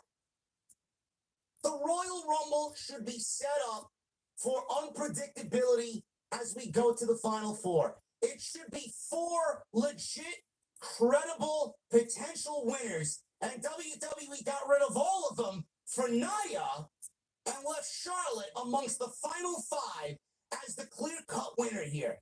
At this point, I was already rolling my eyeballs. Yeah, me too. Bayley wasn't going to win it. She won it last year. Nia Jax is not going to WrestleMania in the main event. She's wrestled both women already. Tiffany Stratton and Nia has been done to death. And Nia and Rhea Ripley just wrestled on Saturday night's main event. Then we got Roxanne Perez. She's from NXT. Does anybody expect WWE to call up Roxanne Perez and give her the Royal Rumble in her first main roster match? When it got down to Charlotte and Roxanne, I was praying that Roxanne was going to win. That didn't happen. And then Nikki Bella. Nobody expected Nikki Bella to even be there tonight, let alone win the fucking Rumble. Nia Jax eliminated all these poor souls. Jax eliminated Liv Morgan was there too. She was in the Rumble. Final 6. Liv Morgan wasn't winning the Rumble. Perez eliminated Julia. Nia Jax was trying to eliminate Bayley. Nikki went to attack, but Jax moved, and Nikki eliminated Bayley. Jax then eliminated Nikki. Perez got a surprise elimination over Nia Jax, which got a big reaction. So not only did she last from position 3 up until the final 2, she eliminated the biggest threat with the most eliminations in the Rumble. Charlotte had a quick little battle here, which was no match for Roxanne. She did the hands on the ropes, and Charlotte ducked.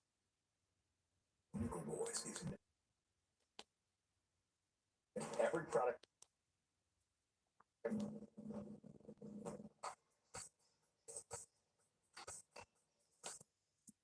25 Women's Royal Rumble. Unbelievable. Unbelievable.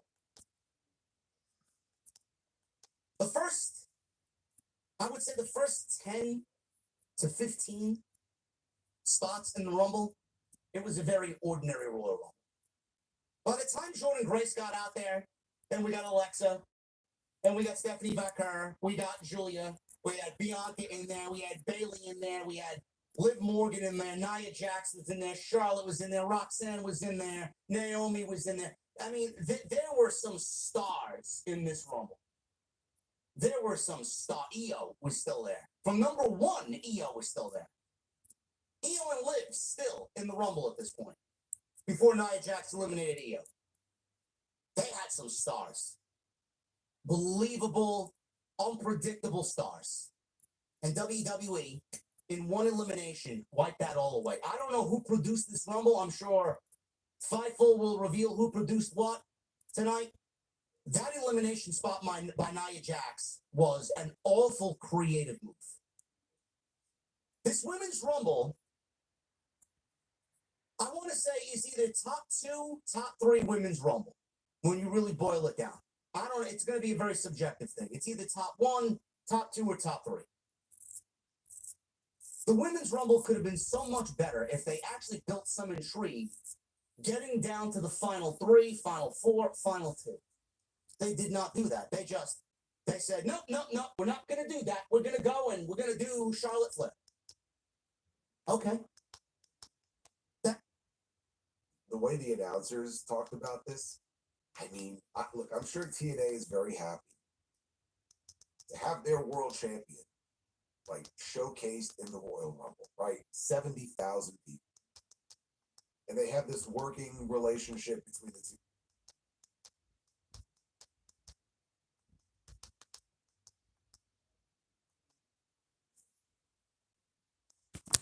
Here's a full highlight of the Rumble that Queen Cell with his son.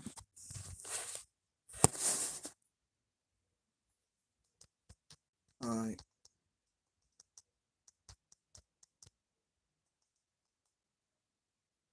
I remember going out.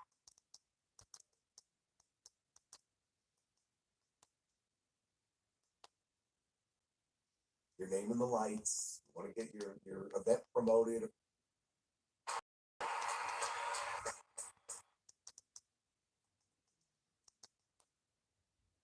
Was for, I mean, feels like somewhat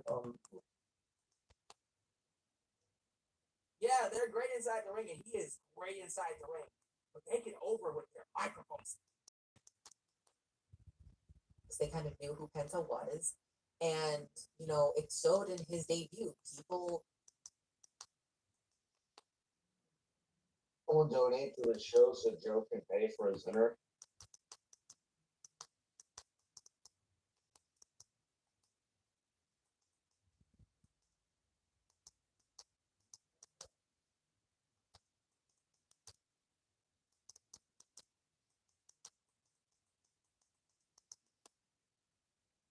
I'm fucking excited. We're gonna keep the train rolling here.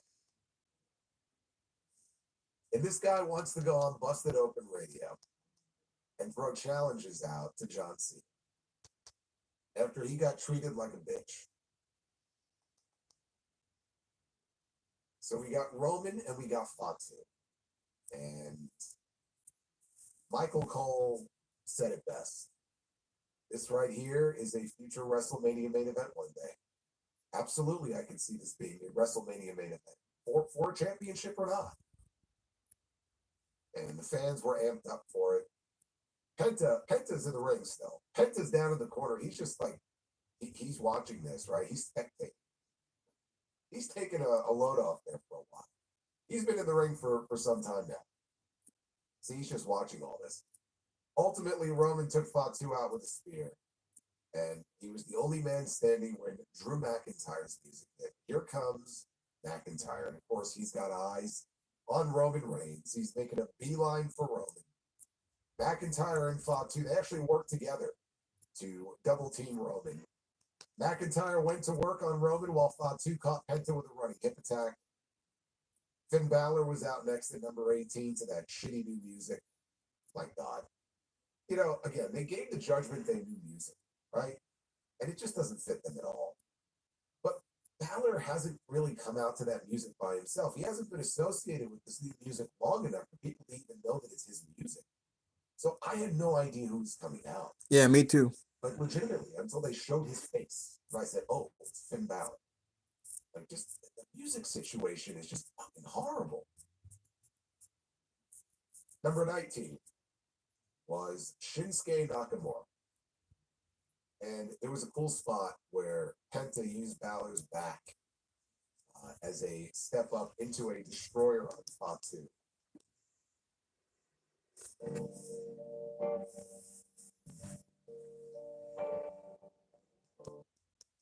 It is undeserved.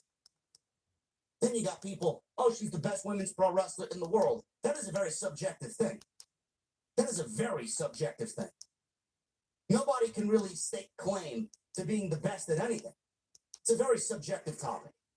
Let alone Charlotte Flair. I can't remember one fucking title reign that the woman has. She wins it and just as quickly she loses it. All because WWE is ready to pad her statistics so that she can beat her father's reign and be the biggest and best Flair in the family. Let me tell you something. If Charlotte didn't have Flair as her last name, she would be nowhere. And Roxanne might have won the Royal Rumble. Or Bianca would have won the Royal Rumble. Or better yet, Io should have won the Royal Rumble. Ask yourself this question. Does Charlotte need the Royal Rumble? No. The Royal Rumble is a breeding ground for returns, a breeding ground, and a great canvas, a great foundation for building a new star. There's only certain moments in the history of the company. So it was good to see AJ back. Yeah, he had that fluke injury many months ago with the foot. And there really hasn't been much in the way of updates on him. So assuming he'll be on SmackDown, that's a big pickup for the SmackDown roster. But we'll see. And they did say the transfer window ends as of this weekend. So it's possible they could say, well, there were some final moves made, at the Rumble. And maybe AJ goes to Raw. Because I was thinking, before I saw what they were doing with Jey Uso, I was looking at this and going, man, if they need an opponent for Gunther at WrestleMania, you move AJ to Raw. You do AJ Styles and Gunther, right? Which obviously is not going to happen now, but I would like to see him at some point. I know they're telling the story with John Cena right now, but at some point, when AJ is winding it down, he should have one more run. Right? Go after the championship, maybe, win it, and, get that one last.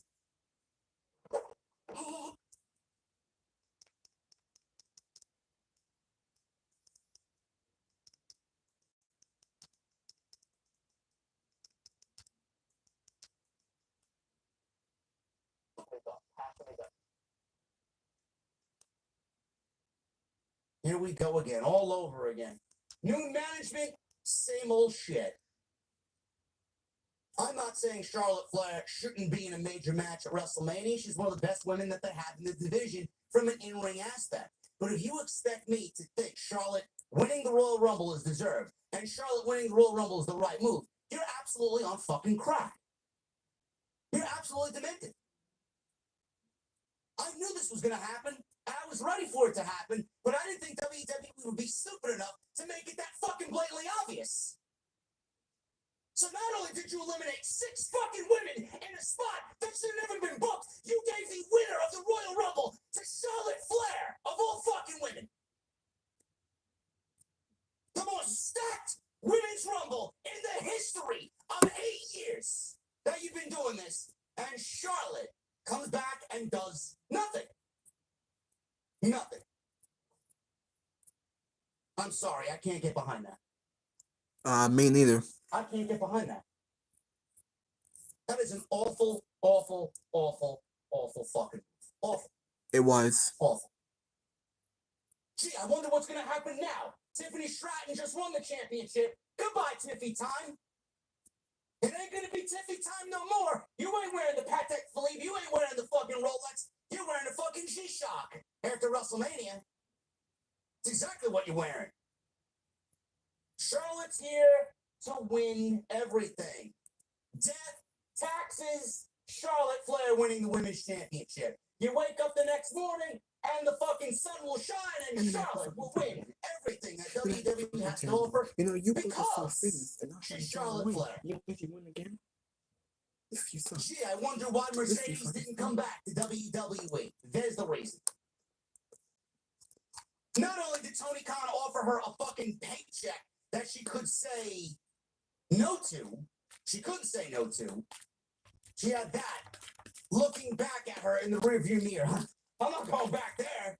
Nothing's changed. This was the most stacked women's rumble of all time with 2 terrible creative moves. The Nia Jax elimination of those poor souls on the outside. Charlotte winning the Royal Rumble.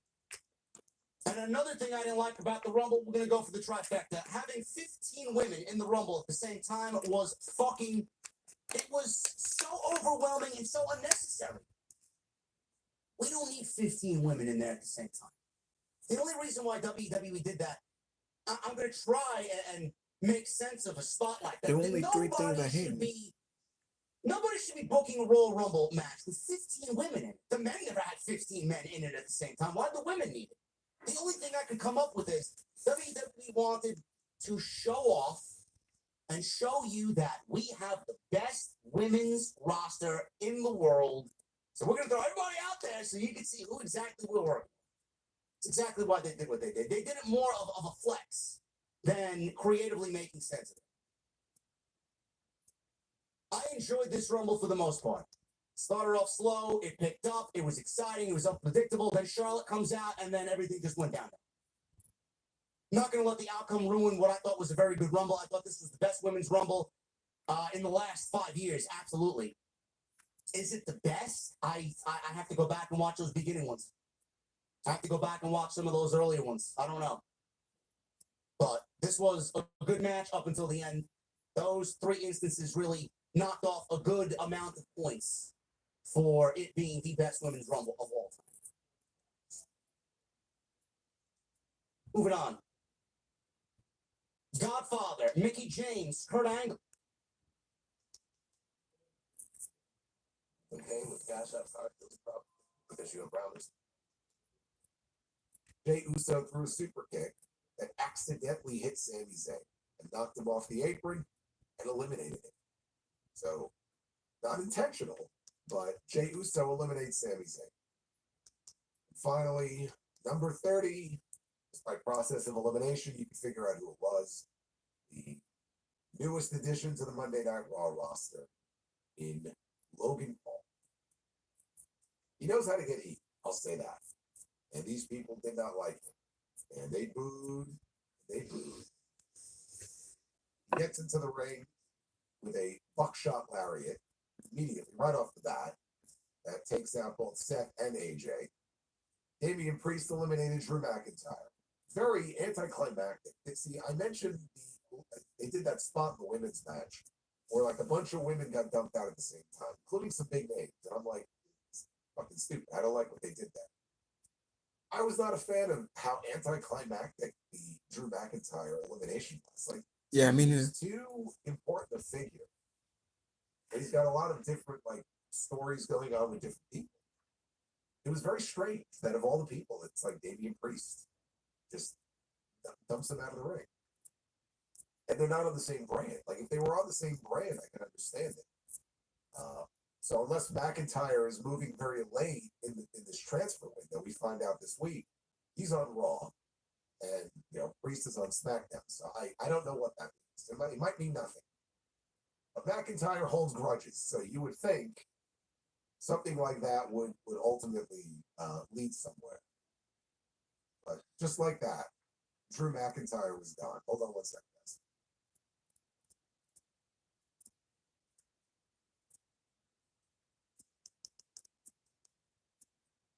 Crowd is going to react accordingly.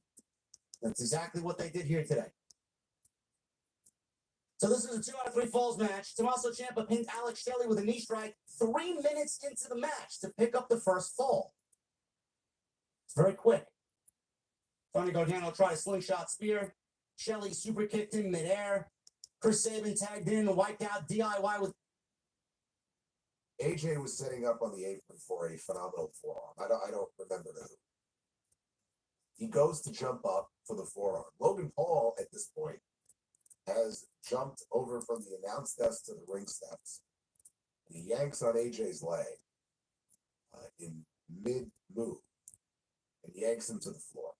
So AJ Styles is eliminated. It came down to John Cena, Roman Reigns, Seth Rollins, CM Punk, Jey Uso, and Logan Paul. Punk dropped Logan with a GTS. Rollins dropped Uso with a pedigree. We got a Superman punch to John Cena and a stomp to Cena by Seth Rollins. And then a stomp to CM Punk. So now we have Roman Reigns and Seth Rollins, right? No love lost here. And we know how Seth Rollins feels about Roman Reigns. So now they come face to face. And a slugfest ensues. 2 super kicks by Rollins. He's got Reigns in the ropes. Rollins comes in. Reigns ducks. He tries to clothesline Seth out of the ring, but Seth holds on. Right? And so they're still in the ropes. And CM Punk sneaks up behind both of them.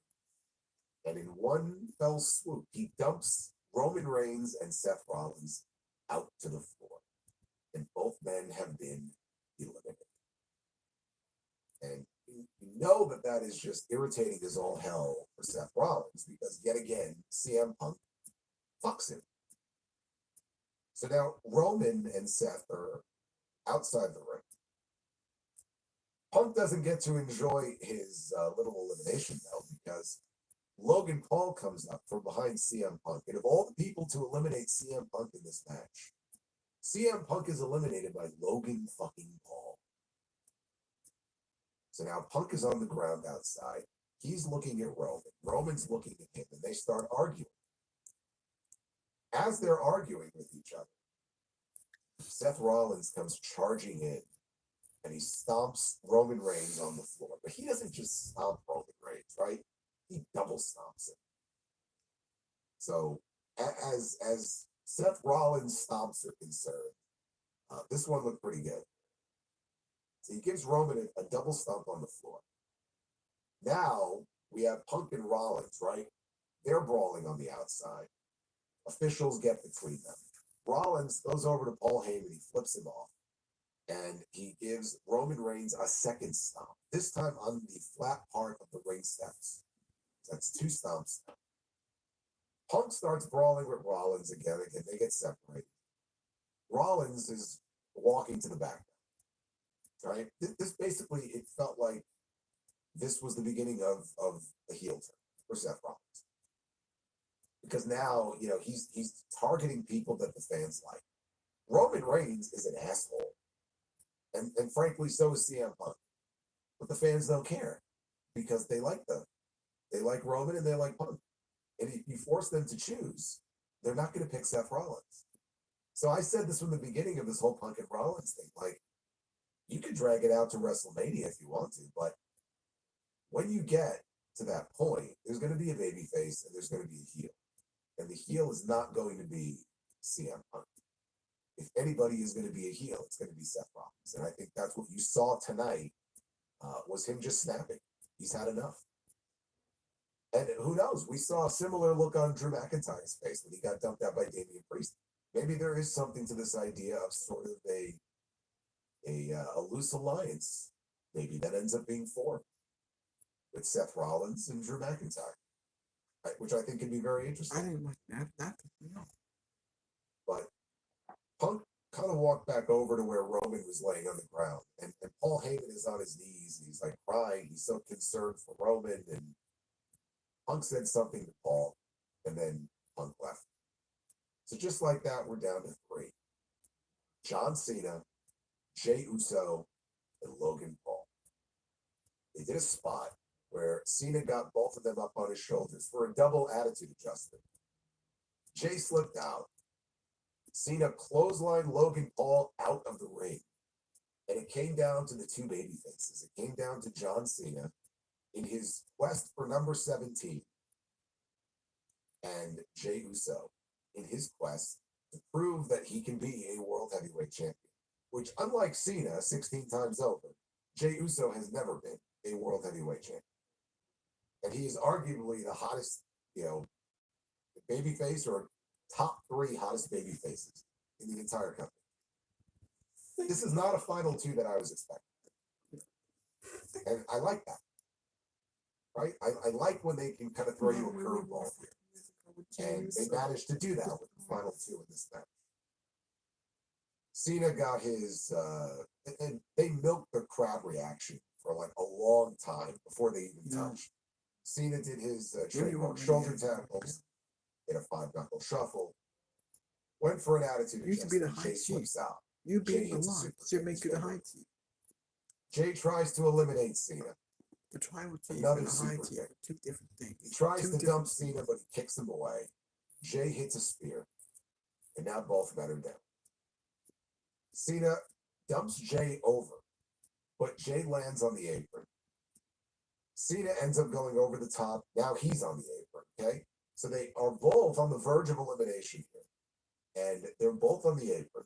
The problem with the feud, Cena WWE is not Western feud. catches a super kick. I say catches with his jaw. He gets super kicked by Jey Uso. And they're slugging it out. Cena is barely hanging on. Right? He's teasing that, oh, he might let go of the rope, and he's like barely hanging. Cena, though, scoops him up for an AA attempt. And Jay slips off his shoulders back into the ring, and he gives Cena a shove. And John Cena falls to the floor.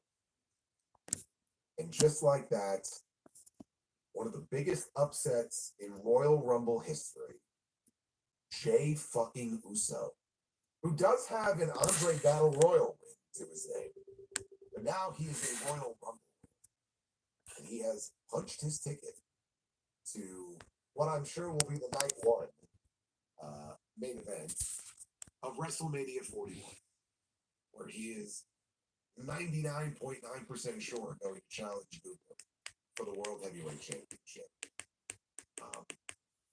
I call it one of the biggest upsets in Royal Rumble history, but I go back to what I said earlier. It really shouldn't be. It really shouldn't be, because if you... Yep.